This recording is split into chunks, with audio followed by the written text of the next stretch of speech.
This is the class on forms of argument in Aristotle's rhetoric. After this, we just have two more classes. Next week is going to be on organization and style, where we will return to the Kreider book, and hopefully, you'll have a PDF of that available, and then some more from Aristotle. And then the last day of class, a little bit of Aristotle's Metaphysics, which is a kind of scary text, but you shouldn't be that scared of it. And then this book by Josef Pieper. Again, those will both be PDFs available for you. And then we'll be done. Assignment-wise, you had between the last class and this class is when I have scheduled for you to take quiz 3 on classes 8 to 11. Again, asynchronous. You can kind of do this whenever you want, but that's when I recommend doing it. And it's on those classes. We'll do today, next week, and the last week of lecture. Your term paper I talked about already. I don't know, last week, I think 2 classes ago. And the expectation for that, but if you don't remember that, just look at the syllabus. And it's described in a pretty detailed way there. Then the final exam is comprehensive. The way I anticipate writing it is that I will take 5 questions from quiz 1, quiz 2, and quiz 3 each. So there'll be 15 questions. And then I'll write 5 new questions from the material of the last few classes. And that'll be 20 questions total. And the final exam is worth 20% of the grade, so each question will be worth 1%. Okay? So, forms of argument. I guess is a pretty good name. I don't know what else I would call this, this topic. Actually, what Aristotle calls them is topics. But I'm not going to worry about that until much later today. Forms of argument have to do with, all right, I know what I'm going to speak about. I know who I'm speaking to. I know how I'm supposed to present myself. I also know even what emotions I want to evoke in my audience. All right, all that's great, but there's still, in a deliberative speech and in a judicial speech where somebody's guilty or innocent, there's always got to be some kind of argument. There's got to be some evidence or some way that you're going to go from where your audience is at to them making some kind of conclusion. And in fact, this kind of thing can even be useful in a ceremonial speech. That, this is true, therefore, this is the way you should feel about this guy. Again, you never say that explicitly, but an argument can even be useful in a ceremonial speech. This is not going to be a repetition of the logic portion of the course, which we did at the very beginning. That is how you'd make a demonstration. This is the argument built into a rhetorical speech. There's going to be logic hopefully built into this stuff, but it's not going to work the same way necessarily as a syllogism, because it's not going to be these premises, therefore this conclusion. There's different ways to go about it. Now, the first question I have here: why is discussing possibility important, especially in a deliberative speech? In other words, what exactly is the issue that your audience is unsure about? Are they not sure whether this decision is good or not? Is that the thing that's being debated? Or are they not sure whether it's better than another alternative? Is that the issue that they're questioning?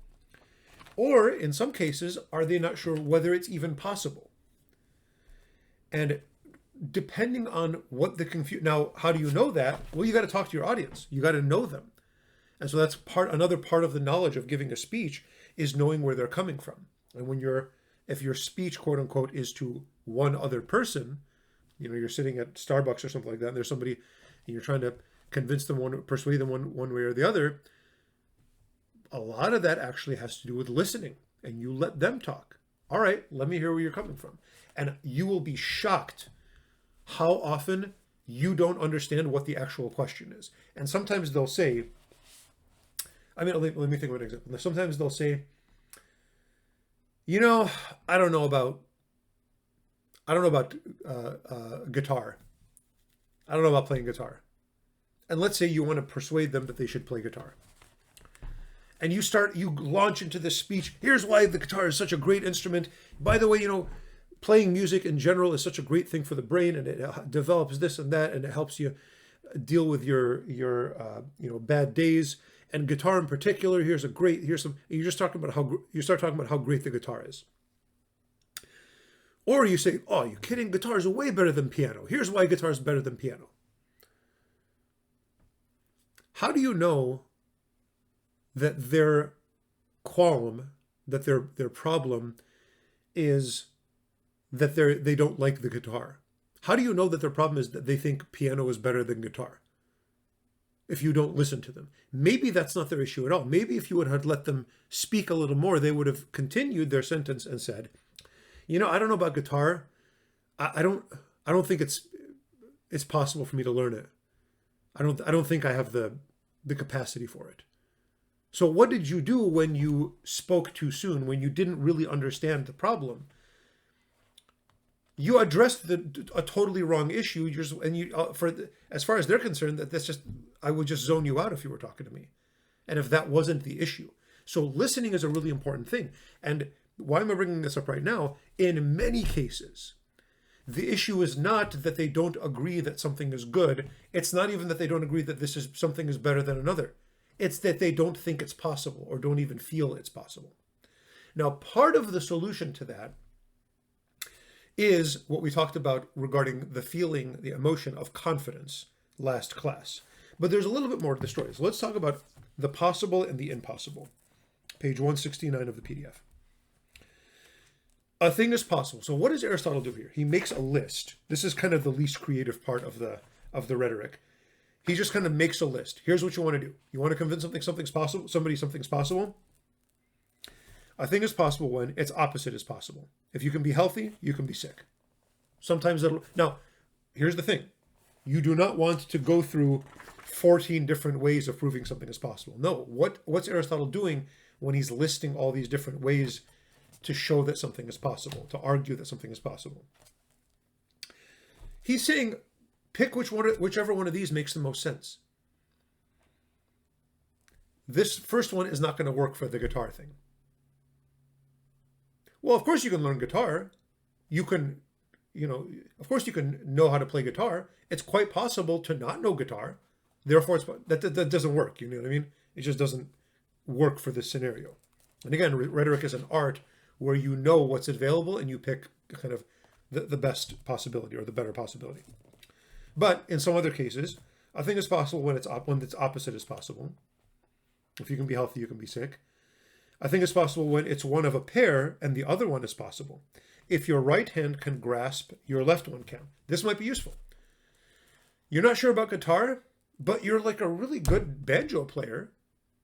So if there's something, if it's a pair, maybe not a pair, there's like other possibilities that are similar. If you can do this, it's not that different. They're stringed instruments, whatever. If something more difficult is possible, if you can lift 80 pounds, you can lift 40.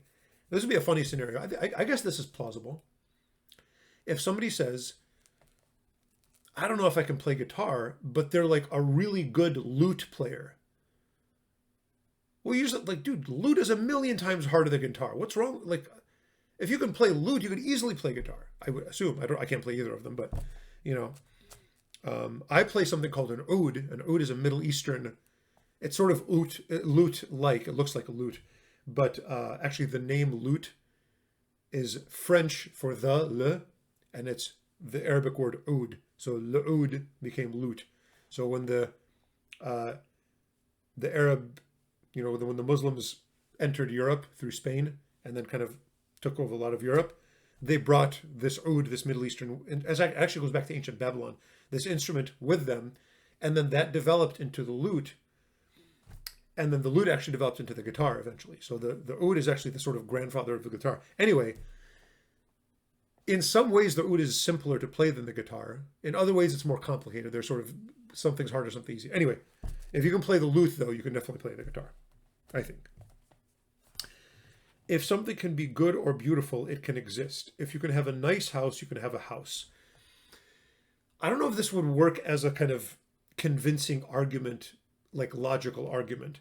If the person is questioning whether they can play the guitar, I don't know if it's going to help to say, well, you can play the guitar. If you can play the guitar well, you can definitely play it. However, logically, it might not work. Emotionally, though, it might be really useful to do that.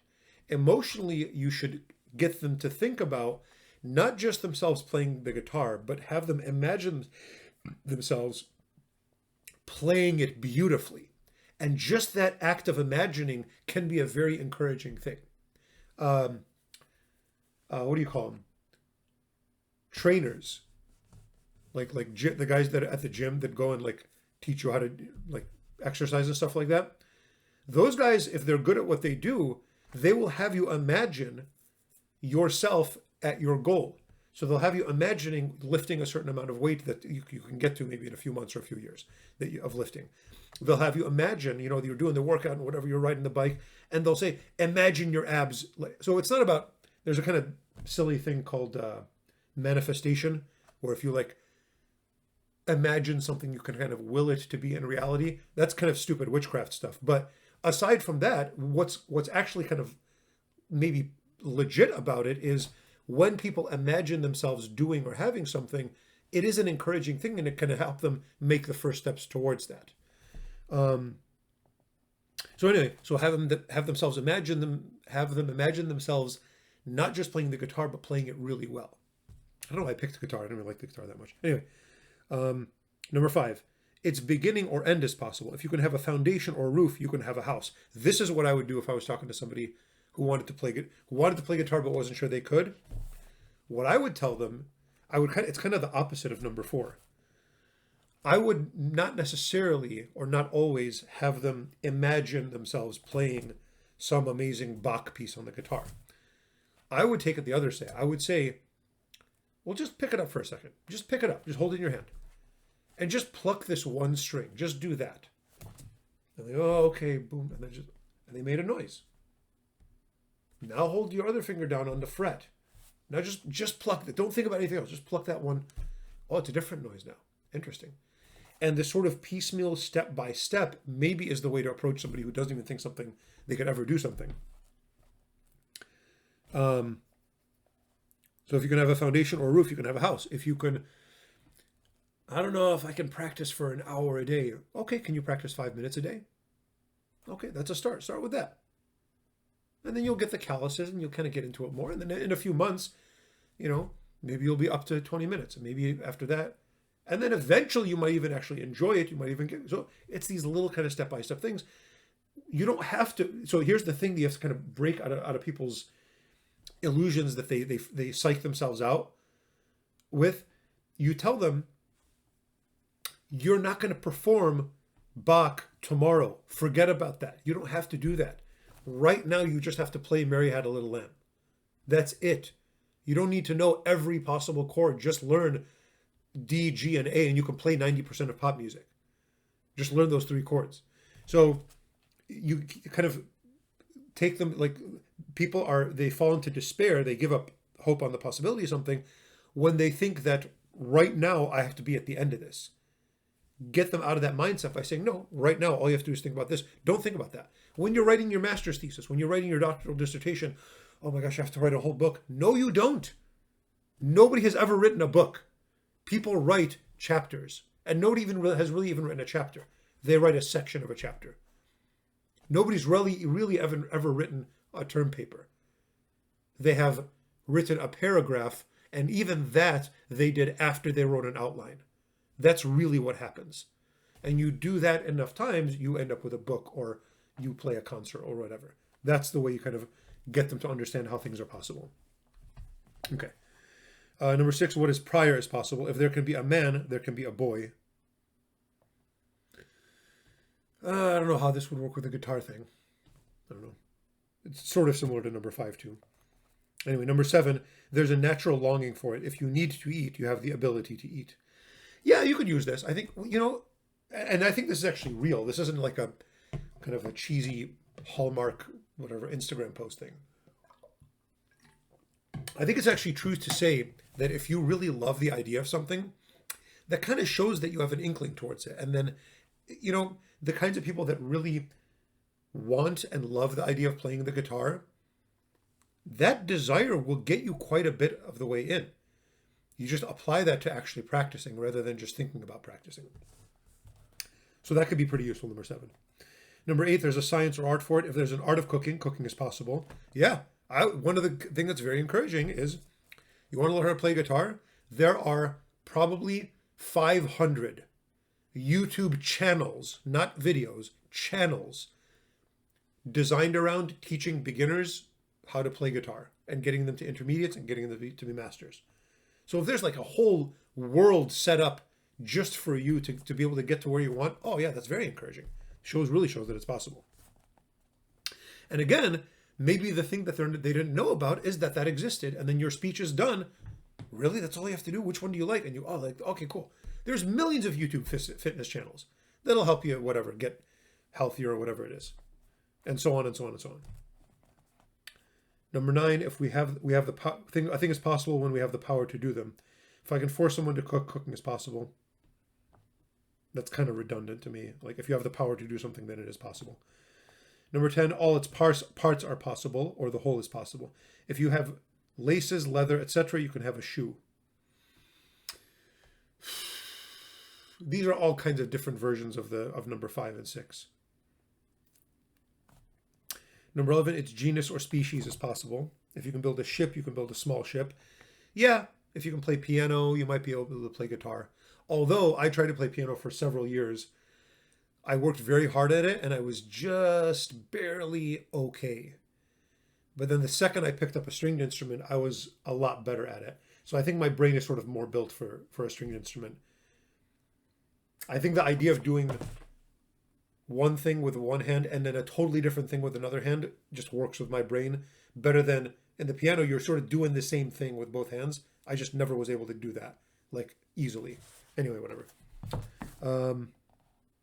Number 12, its naturally corresponding double is possible. You can have tall, you can have short.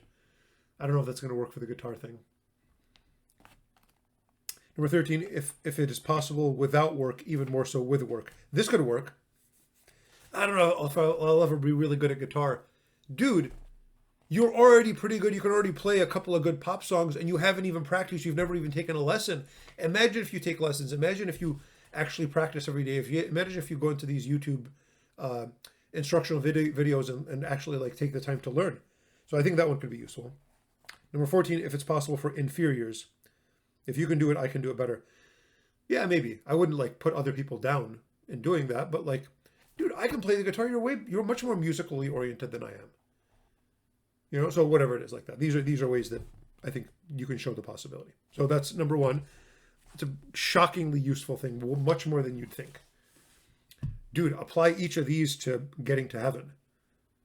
And then once you especially explain that it's not by their own effort at all, it's by the grace of God, But again, a lot of people have given up on anything like that, not because they don't want it, but because they don't even believe that it's real. They believe that it's possible, not real. They might even think it's real deep down, but they don't think it's possible for them because of their own weakness or whatever. This could actually be really useful for that. Okay. Number 2. What are some ways? Oh, no, that was number 2. All that was number 2. Number 3. Why is discussing the past useful in a judicial speech? What are some ways you can do this? First part is easy. Why is discussing the past useful in a judicial speech? Because you're talking about something that happened or didn't happen. So it's the past tense. It's something that happened in the past. How can you argue for something plausibly or probably happening? Well, page 170. Number 1, if something less likely happened. If someone killed in cold blood, they would definitely kill in self-defense. Yet again, I'm not that interested in judicial or forensic speeches, but I don't know. We talked about this a little bit that week we did it. I don't want to spend much time on this. Number 2, if a usual consequence happened, if someone forgot something, then they learned it before. Yeah. How do you know? How do you know Fred knew geometry? Well, because Fred told me he forgot geometry. Well, if he forgot it, that means he definitely knew it. Whatever. If somebody has the capacity and will to do it and nothing is stopping them. So-and-so, I don't know, do you think that person really drank my beer? Well, they really like beer, so they have the will to do it, and nobody was home to stop them. I think maybe they drink your beer. If someone was about to do something, then they probably did it. Yeah, I was talking to Jimbo the other day, and he was on his way to, I was like, oh, what are you up to, Jimbo? He's like, oh, I'm going to go steal, Fred's laptop. Well, he literally was on his way to do something. He probably did it, By the way, these are interesting to think about if you read some, sort of detective or whodunit novels. Sometimes authors will use these just to mess with you, so that kind of throw you off track. Brothers Karamazov is a masterpiece where the author Dostoevsky writes the story in this way deliberately to throw you off. Number 5, if something naturally connected happened. If someone tried to do something, they did it probably. Okay, I'm not really that interested in this part, but those are the answers, ways that you can do that. Amplification, we've actually talked about before. Actually, we talked about these probabilities as well, but why is discussing amplification useful in a ceremonial speech? What are some ways you can amplify? Why is it useful? Because when you're doing a speech of praise, it's much more praiseworthy when this thing is extreme and intense and, it's the best of something. So why is amplification important? For that reason, because it's sort of the nature of praise, to praise something great. How do you do it? Again, a lot of this is repetition. If this was the first of its kind or the first person to do it, the only one to do it, I have one claim to fame. I think I only have one claim to fame, really. I happen to be, by no skill or virtue of my own, I happen to be the first American-born priest of the Chaldean Church. American-born Chaldean priest, I'm the first one. There's been a number after me, but there just wasn't any before me. Lucked out. I have that one claim to fame. So when people give speeches about me, which is fairly rare, that's one of the things they say, which is not very flattering because it had nothing to do with me or how great I am, which is kind of humbling, which I need. So there you go. Number 2, if something was done in a difficult or unlikely way, time or place, against all odds. That's why we love these movies about underdogs. And that's why, in fact, a lot of this is useful in telling stories as well. You show how difficult it is for the hero to get to his or her goal. And the hero's journey kind of deal in storytelling, it's a much more interesting journey when there's lots and lots of difficulties. When the hero just kind of was born just great and everything's fine, and if there's no internal struggle, and there's not much of an outward struggle, and they're just already a good person, and they're already really good at whatever they do, and then every obstacle that comes in their way, they just kind of beat within a couple of seconds or a couple of minutes in the movie. I mean, all right, it might be sort of visually entertaining to watch, but it's not going to be a gripping story. The struggle is the thing that makes it such a beautiful thing to watch. If something was done successfully many times over, this guy won the Olympic medal in something, 5 different times. Okay, that's pretty impressive. It wasn't a fluke or something like that. If somebody, an institution, I think that one, it's not just the people in the institution respect and honor that. It's really hard to start an institution. And so people who found institutions, they go through difficulties. That's number 2. They do a difficult thing many times over when they found an institution. And they are, it's sort of the summary of all 1, 2, and 3. Not the summary, 1, 2, and 3 are required to do number 4. And people don't even understand, oh yeah, I just started that college, big deal. He started a religious order, that's a big deal. That's very hard to do. And to do it successfully where it sticks. Okay. That's number 4. How should paradigms I'm going nice and relatively fast today. How should paradigms be used? in speeches, page 171. What's a paradigm? A paradigm is a type of simple induction, drawing a universal rule from particulars. There's two types, historical and fictional. So what is a paradigm? A paradigm is an example. So I'd like to give you guys an example. When I'm persuading you, I want to give you an example. There's two types. You could actually talk about an example that happened in the world, a historical paradigm. The Persians seized Egypt before. So the Persians seized Egypt before. They should be stopped now. So let's say, I'm imagining an Egyptian senator or something trying to convince the king, you got to stop the Persians. Well, kings aren't always the most intellectually strong people. So maybe you need to give an example. Well, Your Majesty, they did it before, which means they might be able to do it again. That's using an example. You're talking about this concrete, actual thing that happened, rather than, what are you doing? Well, of course, Your Majesty, it's quite possible for them to do it before. And then you do this abstract stuff, because if they can do it badly, they can definitely do it. If they can, no, just give an example. And an example built within the particular is a universal idea. Built within this one example, there was this one guy that did it. And look at this guy that did this. There's a lot of lessons to be found in a single example. That's what a paradigm is about. So it can be an actual historical kind of moment, or it can be fictional, making up an illustration to shed light on the actual situation. And it could either be a comparison. You look at a similar situation elsewhere to shed light on the current situation. We wouldn't choose the captain of a ship by lot. Why government official? So if you want to argue against democracy for some reason, you would say, well, look, I wouldn't want to vote by popular election who's going to fly my plane. Why would we want to vote by popular election who's going to run the country? Okay, that's a way, kind of an example, a parallel. Or you make up a fable, make up a cute little story to shed light on an actual situation. They're pretty similar, but there's that distinction. This horse wanted revenge so bad that he enslaved himself to someone to get it. Don't do that. This story that I think Nathan the prophet told King David about this guy that stole, this one poor shepherd only had one lamb, and then this guy that was really rich stole the guy's one lamb, and David was like, oh, how can you do that? That's a fable. And then the prophet Nathan was really talking about David himself. That's what a fable is. And a lot of Christ's parables take a form like that, to shed light on some other scenario. Now, how do you use them? Aristotle makes a point, and I think he's right about this. Historical paradigms are better. If you can find a historical paradigm, always use a historical paradigm. But they're hard to find. It's really hard to find, especially if you don't know history that well. It's really hard to find something really perfect that sheds light on this exact situation.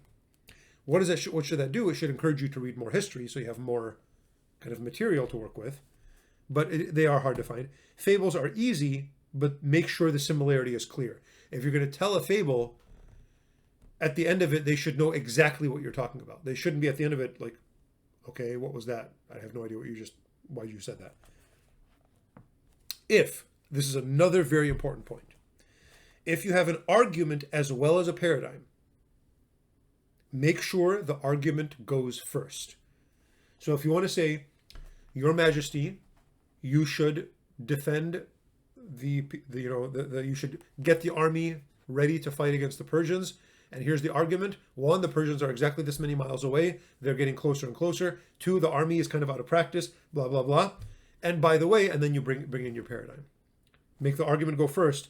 Then you only need one paradigm to support it. If you make an argument and the argument is clear and good, you just need one paradigm, an example or a fable to support your argument. If you have no argument, make sure you have many examples. And they can kind of take the place of an argument, especially historical examples. Well, the Persians did it in this year, and then these other guys did it in that year, and then these other guys did it in that year. You over and over again, that can be a very convincing kind of, oh shoot, okay, set of paradigms, set of examples in place of an argument. Okay. How should maxims be used in speeches? What is a maxim? A maxim is a short and cute saying that seems to assert a universal truth. It can take the place of a logical proposition. They either need support or they not, or not. They need support either because they are commonly known and agreed upon. It's best. So what's a maxim? It's like a nice one-liner. It's a good quote, something you'd see on somebody's wall engraved in wood. That can be useful in a speech, and sometimes you can introduce it in this nice way.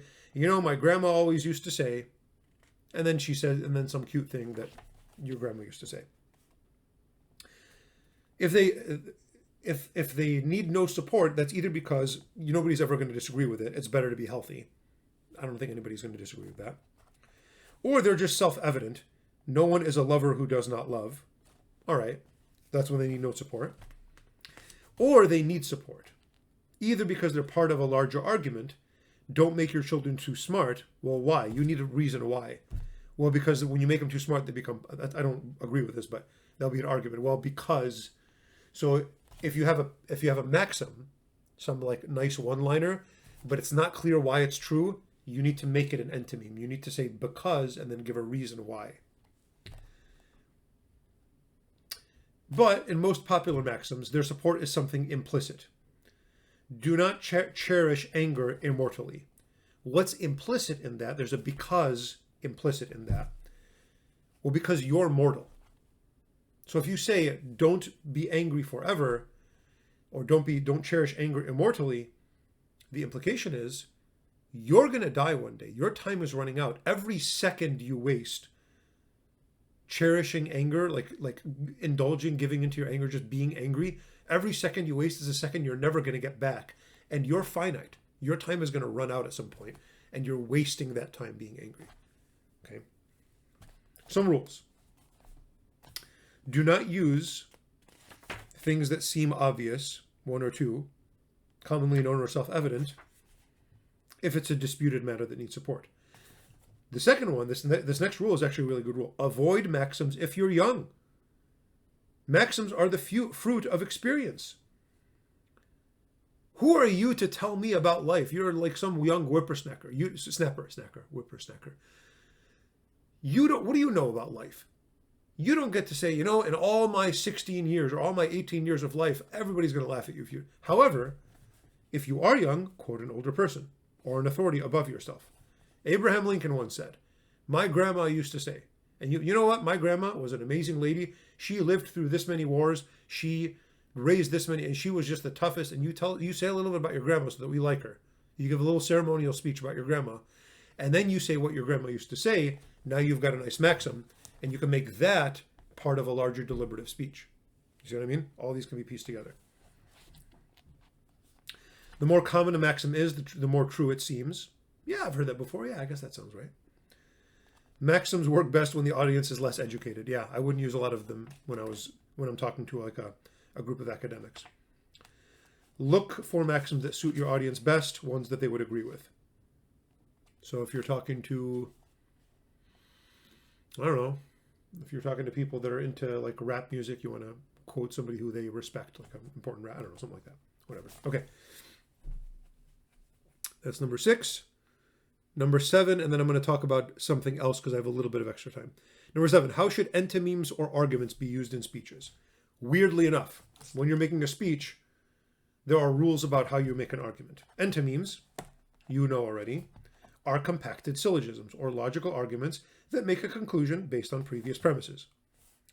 Key words, if you see because, since, for, therefore.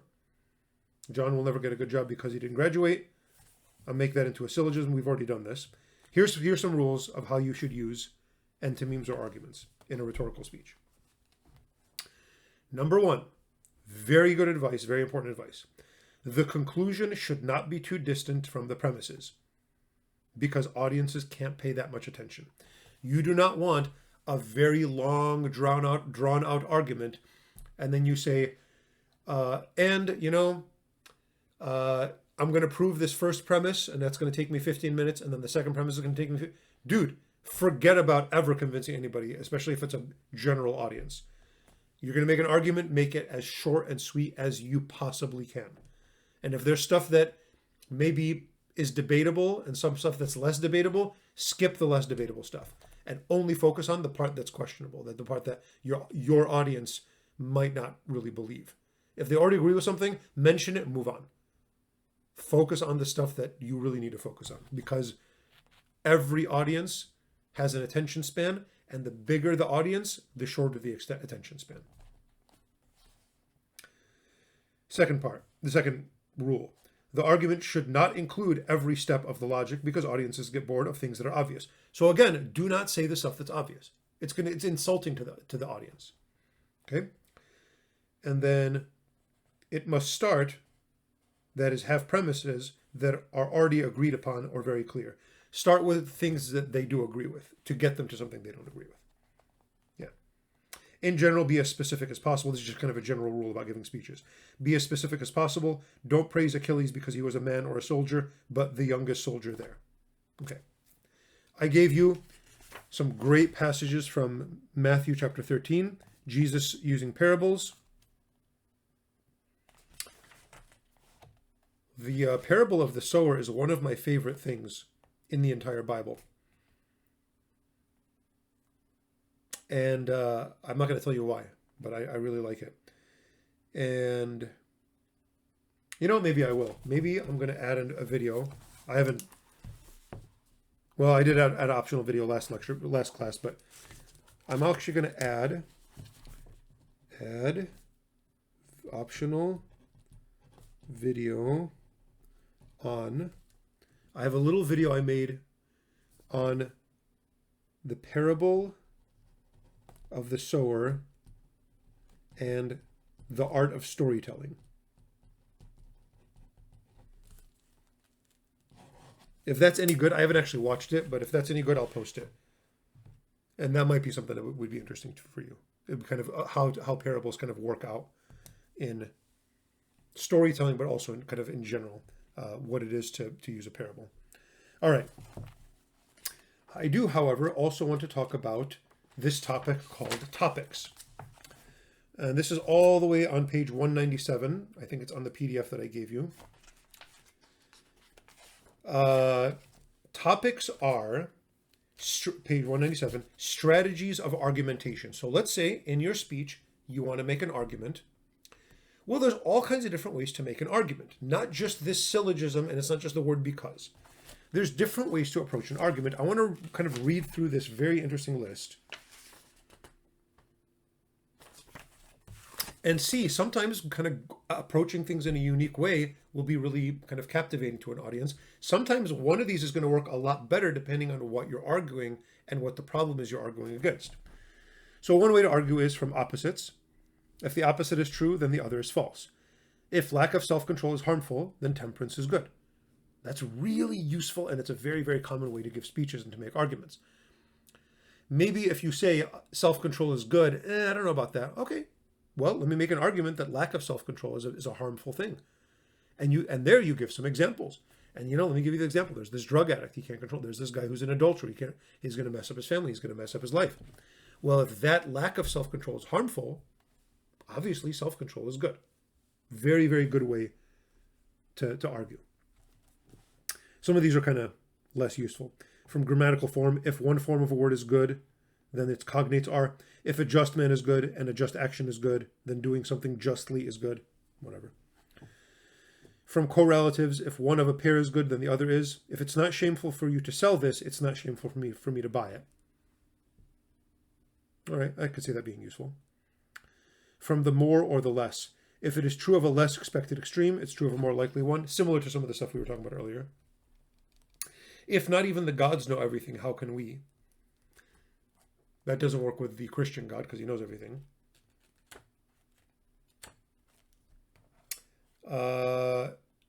From looking at the time, if it is true at a less likely time, it is true of a more likely time. If he deserved a prize before doing good, how much more now that he has done it? All right, because that being useful. From turning the argument around, implicating your opponent with what he accuses you of. There's this guy named Dr. Kevorkian he became famous by doing euthanasia, by killing kind of terminally ill people. If you, Dr. Kevorkian, would not kill somebody, would I, Father Andy? I can't believe I used myself in that. Weird. Okay.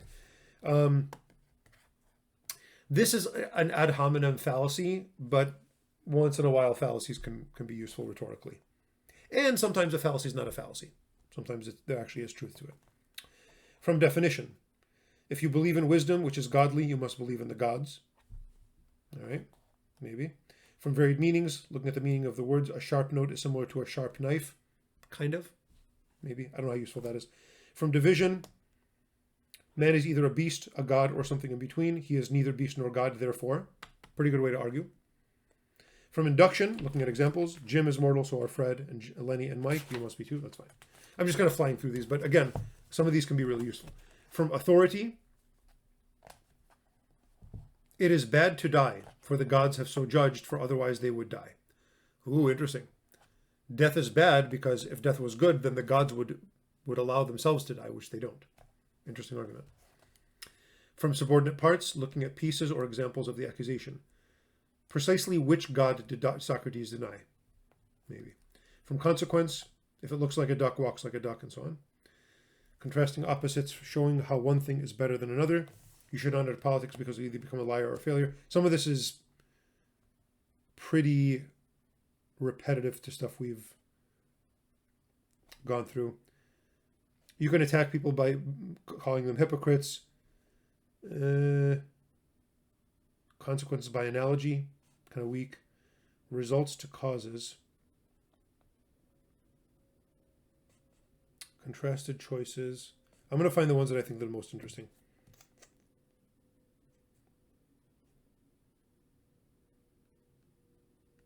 My identifying purpose, he only gave me that car so he could make me sad when he took it away. Here's one that's good, actually. Number 23.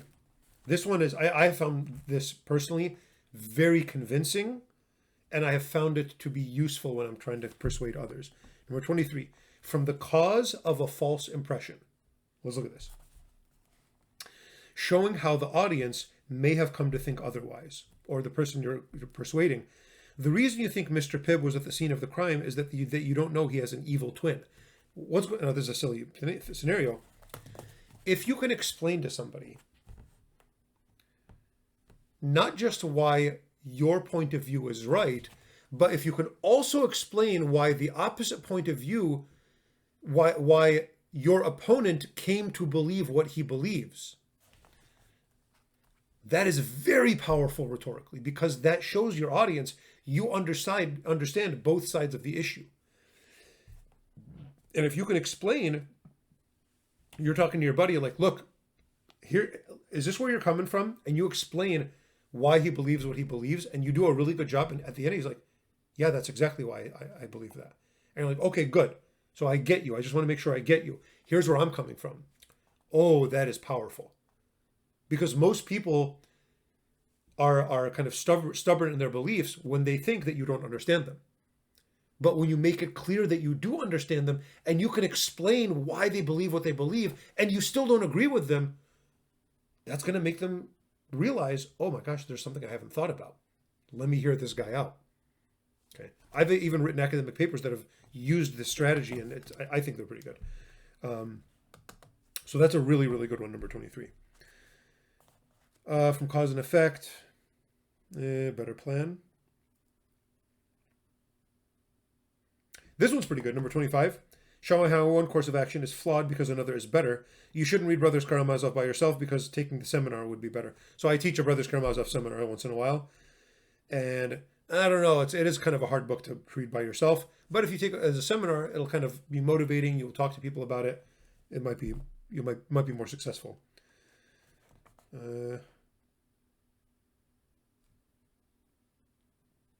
27 might be useful from what would have been a mistake. If I was going to do that, that's not the way I would do it. Yeah, I can see that, especially in a forensic or judicial speech. From the meaning of the name, making a pun or looking at the etymology of a word. Of course, Burger King has the best hamburgers. It's literally the king of burgers. Fair point.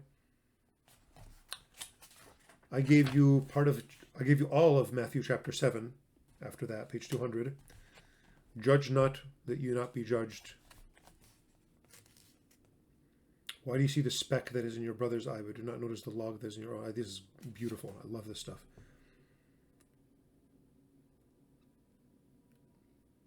So So it's good. I mean, take a look at the stuff that we looked at today and see how maybe you can find some of these strategies in Christ's own words. Do not give dogs what is holy. It's kind of a little fable. Do not give dogs what is holy. These are technical terms, actually, in the early church. I think dogs was what some ancient, practitioners of the Jewish religion called non-believers. So it's like, do not give non-believers, and then what is holy? The holy thing was actually a code word for the Eucharist. So it's kind of like, do not give the Eucharist to somebody who doesn't believe in the Eucharist. I think that might be one of the readings of this passage. Do not throw your pearls before swine. What's that about? It means if somebody doesn't appreciate you, don't give yourself to them. Kind of have that respect for yourself. Like, no, what I am is valuable and you're not seeing it. And look, no offense, but I'm going to kind of respect myself and back away. Lots of parables here. If you who are evil know how to give good gifts to your children. That's one of these. From the more, the less. Number 4, if it is true, on page 197. If it is true of a less expected extreme, it's true of a more likely one. If you who are evil know how to give good gifts to your children, how much more will your Father who is in heaven give good? You guys who are awful people, treat your children well. Of course God is going to treat you well.